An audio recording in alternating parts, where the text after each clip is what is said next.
In the heart of Vermont lies a stretch of wilderness so quiet, so hauntingly still, it almost feels like time itself avoids it. Locals call it the Bennington Triangle. A patch of rugged forest framed between the towns of Glastenbury, Bennington, and Woodford.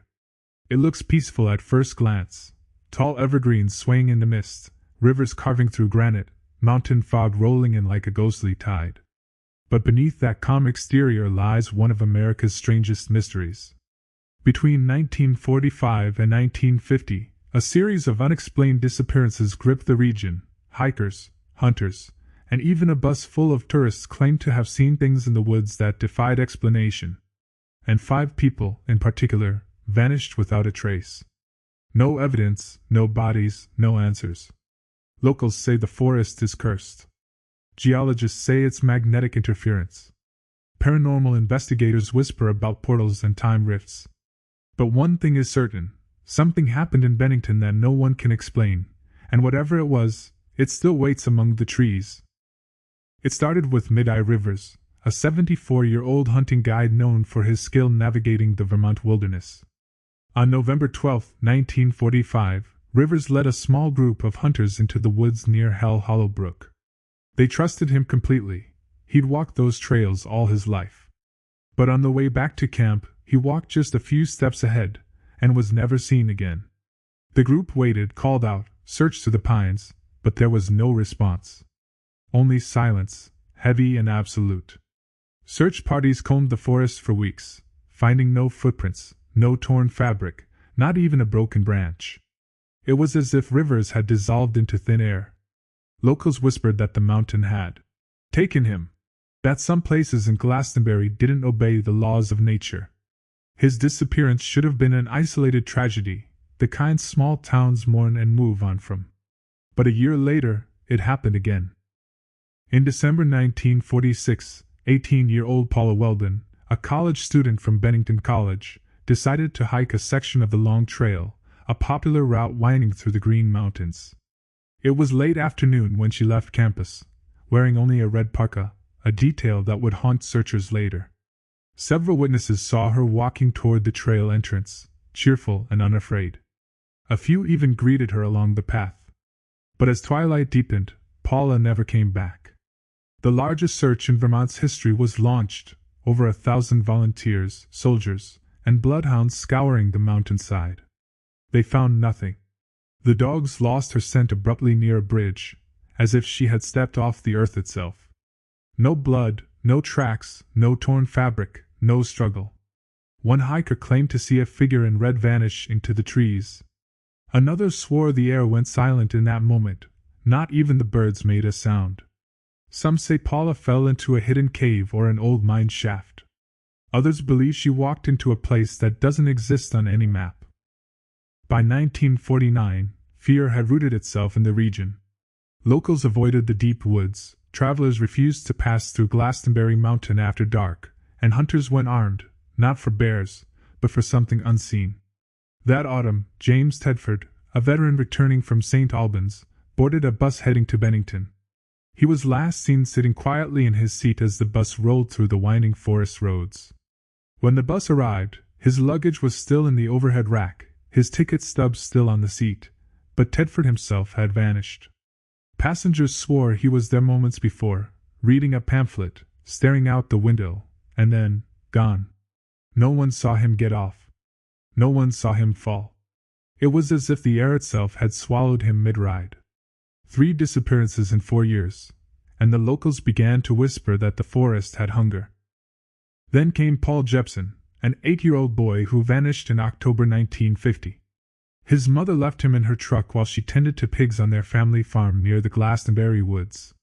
When she returned, he was gone. Search teams tracked his scent only up to a nearby crossroads, the same location where Paula Weldon's scent had mysteriously ended 4 years earlier. The child's bright red jacket should have made him easy to spot, yet he was never found. Not long after, Frida Langer, an experienced hiker, disappeared while camping with her cousin in the same area. She slipped on a trail, told him she'd change clothes and catch up, but she never did. A massive search effort involving helicopters and soldiers found nothing until 7 months later, when Frida's body was discovered near a reservoir, a place that had already been searched multiple times. Her remains were too decomposed to reveal cause of death. With that, the disappearances stopped, but the fear never did. 5 people, gone without a trace in just 5 years, and Glastenbury Mountain became something more than a forest. It became a warning. After the 5th disappearance, the state of Vermont tried to move on. Newspapers faded, the trails reopened, and the mountain's silence returned. But for those who lived near Glastenbury, the forest never felt the same. Strange sounds echoed after dusk, rhythmic knocking, faint voices carried through the wind, and orbs of pale blue light hovering between the trees. Hunters claimed to see shadow figures pacing just beyond the glow of their campfires. Others reported feeling a vibration in the ground, like something massive breathing below the surface. Even compasses spun wildly, their needles useless. Experts blamed local magnetite deposits, but no clear data ever confirmed that. Over time, the story of the Bennington Triangle drifted from local folklore into something far darker, a place where the rules of nature simply stopped applying. Those who dared to explore the area would return disoriented, with missing time or fractured memories. Some even claimed that the deeper you went into the woods, the quieter the world became, as though sound itself was being drained away. One of the earliest theories came from an old hunter who lived near Somerset Reservoir.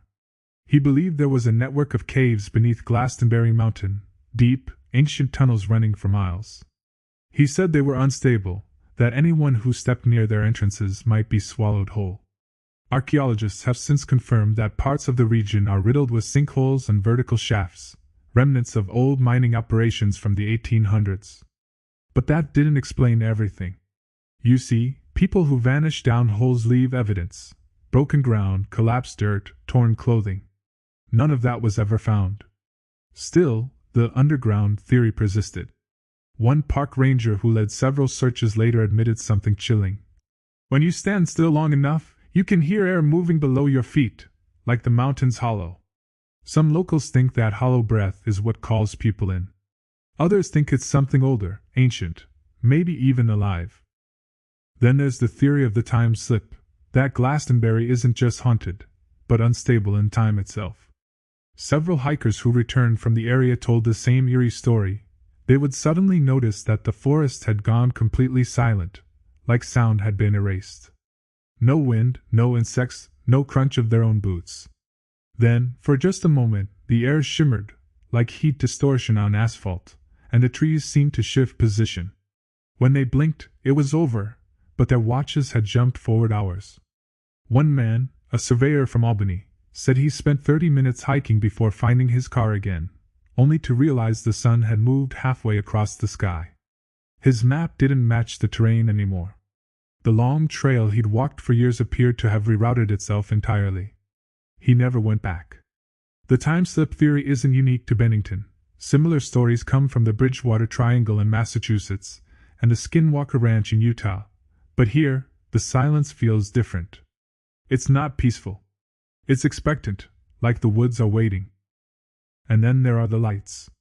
For decades, witnesses have reported glowing orbs drifting through the treeline, sometimes white, sometimes orange, occasionally pulsing in patterns. In the 1970s, a group of students camping near Glastenbury claimed to see what looked like a lantern moving up the ridge. When they shouted, the light froze, turned toward them, and shot straight into the sky. Others described seeing craft-like objects hovering silently above the canopy. Even radar picked up anomalies during the height of the disappearances, moving blips that vanished mid-scan. Skeptics chalked it up to atmospheric interference. UFO enthusiasts claimed it was evidence of abductions. There's one chilling account from 1952. A logger named Henry McCall swore he saw a woman in a red coat walking toward him through the mist. When she got closer, she smiled, and then simply blinked out of existence. When he reported it, the sheriff only asked one question. Did she look like Paula Weldon? By the 1980s, Glastenbury was practically deserted. The old logging town had withered away decades earlier, leaving behind ghostly cellar holes and forgotten foundations. But people still came, paranormal investigators, psychics, thrill-seekers chasing the legend. One psychic medium from Boston described the mountain as a crossroads. where time and space fold in on themselves. She believed it was a natural vortex, a gateway that opened and closed unpredictably. During a 1984 expedition, a small team reported their electronics malfunctioning, compasses spinning, and their radios picking up strange Morse-like signals, even though they were completely out of range. One recording captured a deep rumbling, followed by a voice whispering, "Turn back." They left that night terrified. Since then, the Bennington Triangle has become a symbol, not just of missing people, but of something much bigger. A reminder that even in our mapped and measured world, there are still places where we are not meant to go, places that stare back when you look too long. By the late 1990s, the Bennington Triangle had become a whispered obsession online. Early internet forums and message boards filled with grainy photos, half-baked theories, and late-night confessions from those who claimed to have felt it. One man said he hiked alone into the Glastenbury woods and found an old stone circle deep in the brush, too perfect to be natural, too remote to be human-made in recent decades. In its center lay a single tree, split down the middle, charred black. He said it hummed. When he reached out to touch it, his vision blurred, and the forest around him seemed to fade to white. He woke up at his car, parked miles away, with 2 hours missing from his watch. Others have spoken about finding footsteps, deep, barefoot prints in the mud, each one larger than any human's, that simply stopped mid-stride. No drag marks. No continuation. Just gone.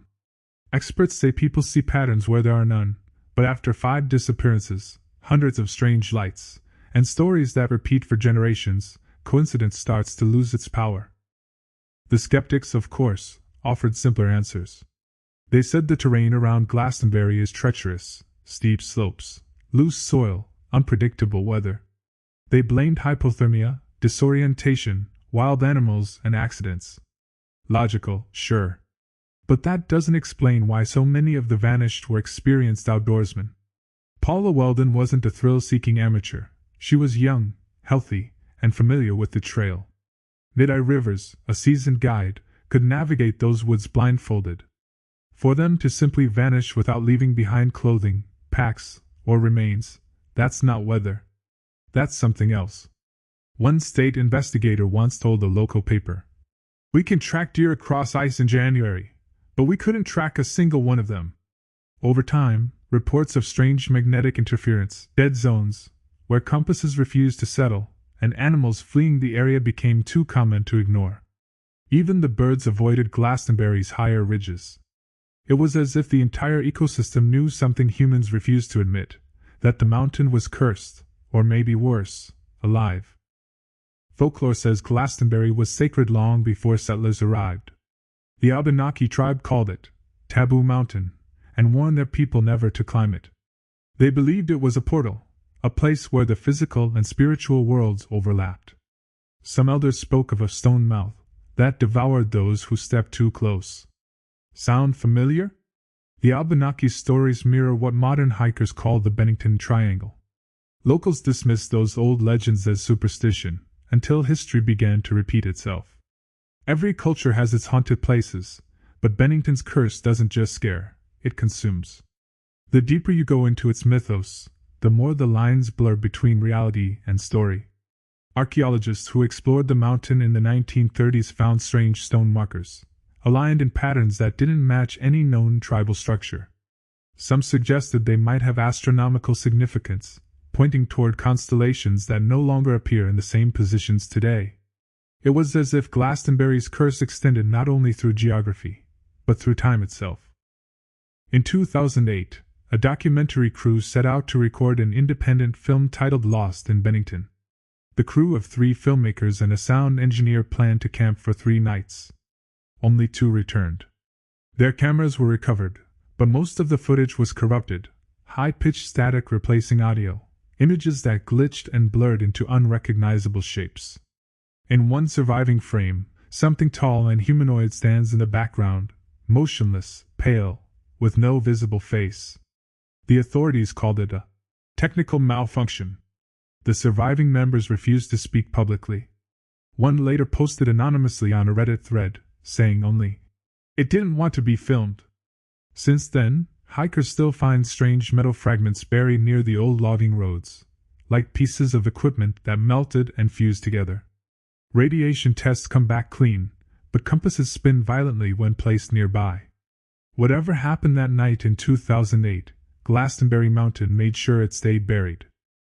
One of the strangest reports came in 2012, when a search and rescue volunteer claimed he and his partner followed what looked like a woman in red through the woods at dusk. She was walking fast but silent, her movements jerky, unnatural. They shouted for her to stop, thinking she might be lost. She turned around slowly, and both men froze. Her eyes, they said, reflected like a cat's in the dark. The woman smiled faintly before stepping behind a tree, and never came out the other side. When they checked, there were no footprints, no signs of anyone. That same night, another team reported hearing faint laughter echoing through their radios, the kind of laughter you can't mistake for static. They packed up before dawn. The incident was filed but never released publicly. To this day, both rescuers refuse interviews. One of them later moved across the country and changed his name. "Some things in those woods," he wrote in a private email leak, "feel older than God."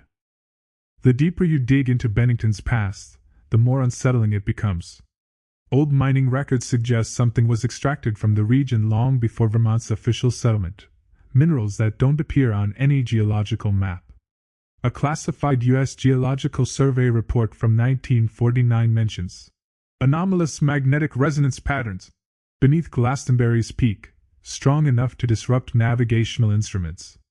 That same year, disappearances peaked. Coincidence? Maybe. But local whispers suggest government teams visited the area throughout the 1950s, sometimes at night, sometimes under heavy guard. Hunters recall seeing spotlights moving silently through the trees, leaving no tire tracks behind. Decades later, satellite images showed faint square clearings carved into the forest, too even to be natural, too precise to be old logging scars. Whatever was being studied there, someone wanted it kept quiet. And when you combine science with superstition, you get something even more dangerous: mystery protected by authority. As for the families of those who vanished, their pain never faded. Paula Weldon's parents spent years searching, offering rewards, writing letters to state officials and psychics alike. Mid-Eye River's family built a small memorial by the edge of the trail where he was last seen. No one ever found them, but their names became part of the landscape, carved into the legend as much as the mountain itself. Modern paranormal groups often visit the site to communicate with the missing. Some bring EVP recorders, others infrared cameras. In one session recorded in 2019, a faint voice answered a question, clearly saying, "I'm still here." The team left immediately. Audio experts later confirmed the recording wasn't tampered with. Whether it was genuine or an echo carried by the wind, no one can say. But one thing's certain: the Bennington Triangle doesn't forget those it takes. Their stories linger like footprints that never fade, guiding the next curious soul straight into the fog. So what is the Bennington Triangle, really? A magnetic anomaly? A dimensional rift? A psychic echo of all who've been lost there? Every theory has its believers. Some say it's the Earth itself resetting, reclaiming what we don't understand. Others think it's a thin spot between worlds, a threshold. There's a story from a trucker who took a shortcut near Glastenbury one night. His GPS failed, and the forest swallowed his headlights. He said he drove for what felt like hours before emerging into daylight, but when he checked his watch, only 8 minutes had passed. His dashcam footage was missing the same 8 minutes. "It was like driving through someone's memory," he told a podcast years later. "But I don't think it was mine." If that's true, then maybe Glastenbury isn't just a place where people vanish. Maybe it's where time itself forgets you exist. Today, hikers still vanish, not as frequently, but often enough to keep the legend alive. In 2021, a solo backpacker named Evelyn Hart posted a photo on Instagram from the long trail, tagging #Bennington Triangle. Her caption read, "If I don't make it out, tell my story." She was never seen again. Search efforts lasted 2 weeks. Her tent was found, zipped shut from the inside, food untouched, and a faint handprint smeared on the fabric. Her phone contained one last video, recorded at 3:11 a.m. It showed her pointing the camera into darkness, whispering, "Do you hear that?" Then static. The file ended there. Her case remains unsolved. Locals don't speak of it openly, but if you visit Bennington's diner on Main Street and ask the right person, they'll tell you. The mountain takes who it wants. Maybe that's why most maps now show Glastenbury as unincorporated, a polite way of saying no one belongs there anymore. The Bennington Triangle isn't a tourist trap or a Hollywood myth. It's a living reminder that our world still has edges, places where logic frays and the unknown peers through. Maybe it's geological, magnetic, or psychological.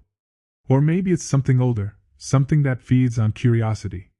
Every decade, someone new goes missing, and the forest grows a little quieter. At night, the wind sounds almost like whispers, names of the lost, echoing through the trees. If you ever find yourself hiking a long trail, and you notice the woods have gone too quiet, don't stop. Don't look back. Just keep walking until you see the road again. Because some mysteries are not meant to be solved. Some stories are meant to stay buried, beneath the roots of Glastenbury Mountain, where the silence still waits, hungry. Cinematic fade out, eerie ambient hum, wind in trees, faint whisper. Come closer.